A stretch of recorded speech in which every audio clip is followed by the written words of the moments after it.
तपाईलाई कस्तो लागिरहेछ? एकदम मजा लागिरहेछ। हामी फाइनली हामीले सोचेको कुरा पुग्यो। कति दिनदेखि सोच्नु भएको थियो तपाईले? 15 दिन लगभग सोचेको थियो, तर हाम्रो फाइनल चाहिँ लास्टको दिन भएर आयो। हामी आउँदैन भनेर चाहिँ माया मारिसकेको थियो, तर हामीलाई भगवानले बोलाउनु भयो। प्रयागराजमा तपाईलाई स्वागत छ।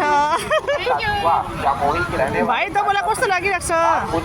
नमस्ते, हामीलाई एकदमै आनन्द लागिरहेको छ र लगभग 1100 किलोमिटर हामी ग्याङटकदेखि हिँडे पश्चात अहिले यो जग्गा पुगेको छौँ। आज एकदमै हाम्रो गुड लक, तपाईँहरूको पनि गुड लक। हामी एकदमै घाटसम्म नै अटोमा आउन सफल भयौँ र यो सबैभन्दा ठुलो कुरा हो। Thank you. तपाईलाई कस्तो लागिरहेछ? एकदमै राम्रो लागिरहेको छ। अहिले को पर्खिनु भएको तपाईले? मैले मेरो श्रीमानलाई पर्खिँदैछु। ए तपाईँ नआउनु भएको, स्ट्यान्ड गर्नु भएको छैन? उहाँ अर्को टोटोमा हुनुहुन्छ। एकदमै दुईजना हात